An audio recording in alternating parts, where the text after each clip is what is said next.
Hey everybody, welcome to episode 51 of Round the Twist, take 2, thanks to YouTube.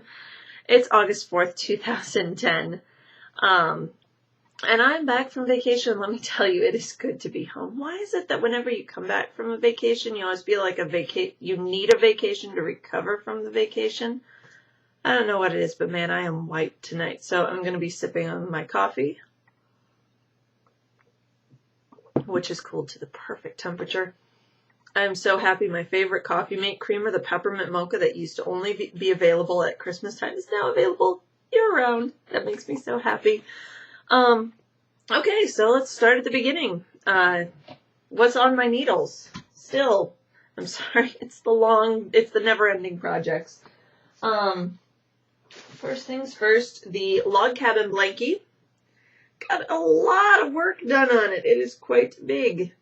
I am actually starting the 7th level of the stripes going around. This is the first side.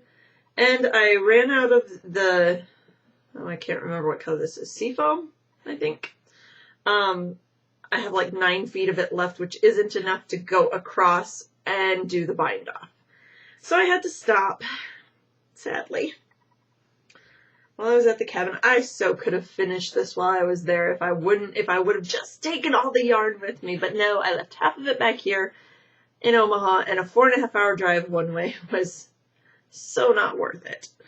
So, it's still the Knit Picks Comfy Sport, from the kit for the New Traditions baby blanket, which I then decided, was just crazy talk, and decided to turn it into a log cabin. I'm using the How to Log Cabin instructions by Anne and Kay. Mason-Dixon Knitting, out of their first book. And it's coming along beautifully. I love it. I have about half the ends woven in on the back. And yeah, lots and lots of garter stitch.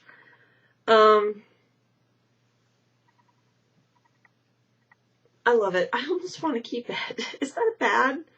That I want to keep a blankie away from a newborn baby? Is that bad of me? Does it make me a bad person? It's just so stinking pretty. With very little effort on my part. When I ran out of yarn there, I actually went over to Plurk and was like, okay, out of yarn. The rest of the yarn that I need is at home. What should I knit on? I have the second Eunice sock, of which we will not speak this week because I did not knit on it. Actually, still haven't started it, so shh. I have the green trekking socks. I have the big skein of Woo Boo with me, along with my interchangeable needles, so I could start my red clapetee that I wanted to do for this winter. And the lovely, wonderful Malia Bella on Flirk said, you know what, you really need to work on those green trekking socks because I'm sick of seeing them on the podcast and you've been knitting on them forever. So, being the good little podcaster that I am, I pulled them out. And I made a lot of progress in one evening. I finished the heel flap. I turned the heel. I did my gusset. I'm working my way out the foot. I think I've got about, last time I counted, I had like 27 rows left before I start the toe. So those should be done, I hope, by next week.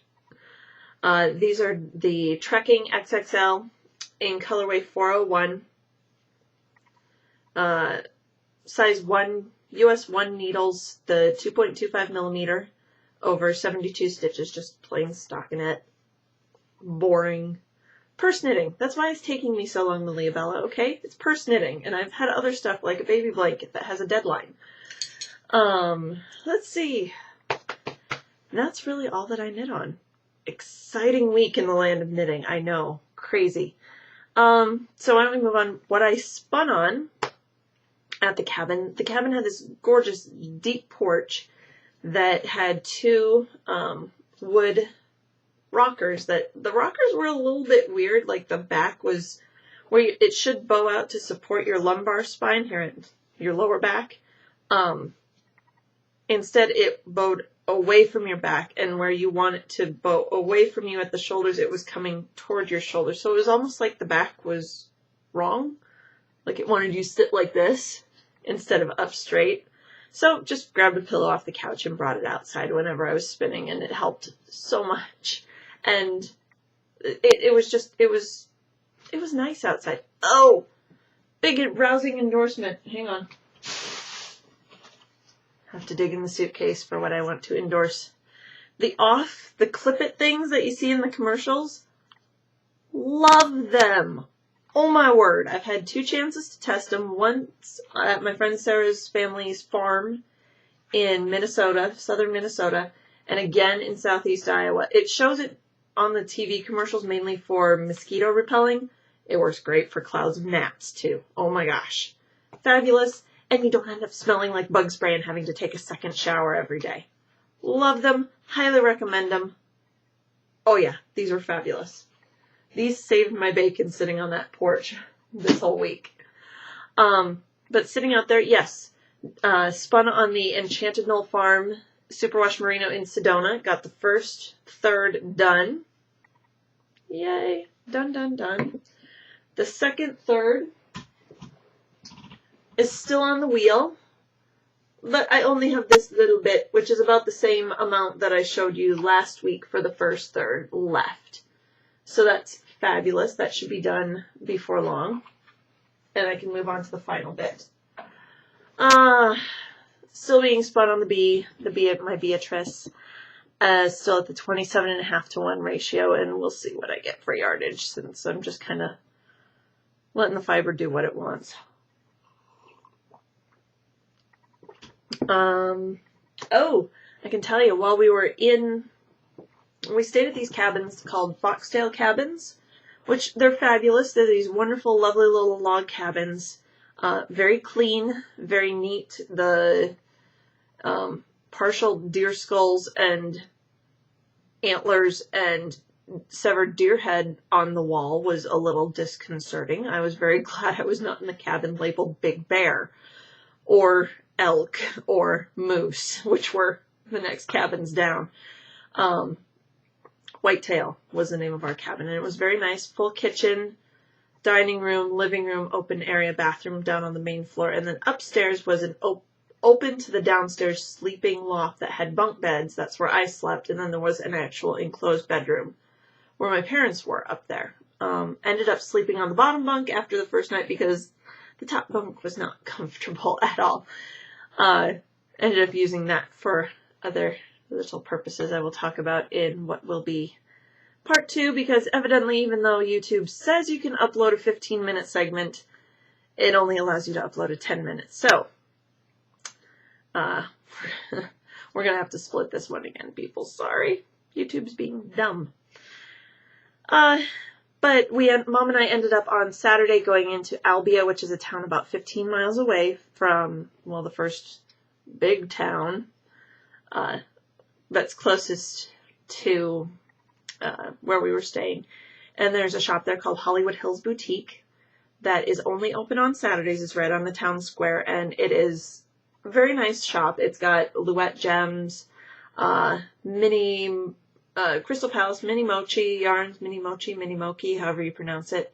It does have some spinning fiber, wheels, the Louette drop spindles. Now I'm blanking. There's a whole huge selection of sugar and cream dishcloth cotton, which is fabulous. Just a whole range of stuff. Some pure alpaca yarn that I had never seen before, and so that was really nice. And there was a fabulous little antique shop that I could have dropped probably 3 months worth of paychecks in. That I didn't. We went in to get a potato masher, and we walked out with just a potato masher. I was very, very good. But yeah, Albia's got a great little store. Unfortunately, they are only open on Saturdays, so not during the week. But that's really the only drawback to that place. Had a wonderful little sit down and chat with the lady who runs it and another woman who was visiting from Cedar Rapids or Cedar Falls. I can't remember. Sorry, if that's you, chime in. Tell us where you were from. I'm awful with remembering, and I'm blanking right now. So I guess we'll split it right here, and I will see you guys back for part 2 like usual.